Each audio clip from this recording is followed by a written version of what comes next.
So you want to get a degree. Why? Let me tell you what society will tell you. It increases your chances of getting a job, provides you with an opportunity to be successful. Your life will be a lot less stressful. Education is the key. Now let me tell you what your parents will tell you. Make me proud. Increases your chances of getting a job, provides you with an opportunity to be successful. Your life will be a lot less stressful. Education is the key. Now let's look at the statistics. Steve Jobs' net worth, $7 billion. Richard Branson, net worth, $4.2 billion. Oprah Winfrey, net worth, $2.7 billion. Mark Zuckerberg, Henry Ford, Steven Spielberg, Bill Gates. Now here comes the coup de grace. Looking at these individuals, what's your conclusion? Neither of them, in being successful, ever graduated from a higher learning institution. Now some of you would protest like, money is not the only medium by which one measures worldly success. Some of you even have the nerve to say, I don't do it for the money. So what are you studying for? To work for a charity? Need more clarity? Let's look at the statistics. Jesus, Muhammad Ali, praise upon him, Socrates, Malcolm X, Mother Teresa, Spielberg, Shakespeare, Beethoven, Jesse Owens, Muhammad Ali, Sean Carter, Michael Jeffrey Jordan, Michael Joseph Jackson. Were either of these people unsuccessful or uneducated? All I'm saying is that if there was a family tree, hard work and education would be related, but school would be a distant cousin. Because if education is the key, then school is the lock. Because it rarely ever develops your mind to the point where it can perceive red as green and continue to go when someone else says stop. Because as long as you follow the rules and pass the exams, you're cool. But you are aware that the examiners have a checklist, and if your answer is something outside of the box, the automatic response is a cross.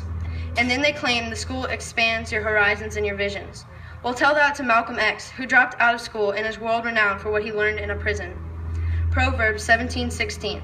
It does a fool no good to spend money on education. Why? Because he has no common sense. George Bush, need I say more? Education is about inspiring one's mind, not just filling their head. And take this from me, because I'm an educated woman myself, who only came to this realization after countless nights in the library with a can of Red Bull keeping me awake till dawn, and another can in the morning. Falling asleep between piles of books would probably equate to the same amount I'd spent on my rent. Memorize equations, facts, and dates, write it down to the letter, half of which I never remember, half of which I forget straight after the exam and before the start of next semester, asking anyone if they had notes for the last lecture. I often found myself running to class, just so that I could find a spot which I could rest my head and fall asleep without making a scene. Maybe that's why they call it a dead line. And then, after 3 years of mental suppression and frustration, my proud mother didn't even turn up to my graduation. Now, I'm not saying that school is evil and there's nothing to gain, but all I'm saying is understand your morals and reassess your aims. Because if you want a job working for someone else, then help yourself. But then it would be a contradiction, because you wouldn't really be helping yourself. You'd be helping somebody else. There's a saying which says, if you don't build your dream, someone else will hire you to help them build yours, or theirs. Redefine how you view education. Understand its true meaning. Education is not just about regurgitating facts from a book on someone else's opinion on a subject to pass an exam. Look at it. Picasso was educated in creating art. Shakespeare was educated in the art of all that was written. Colonel Harlan Sanders was educated in the art of creating Kentucky Fried Chicken. I once saw David Beckham take a kick. I watched as the side of his Adidas-sponsored boot hit the playing level at an angle which caused the ball to travel towards the skies as though it was destined for the heaven. And then, as it reached its peak of momentum, as though it changed its mind, it switched directions. I watched as the goalkeeper froze, as reciting to himself the laws of physics, as though his brain was negotiating with his eyes that it was indeed witnessing the spectacle of the level swung that was sweeping towards it, and then reacted, but only a fraction of a millisecond too late.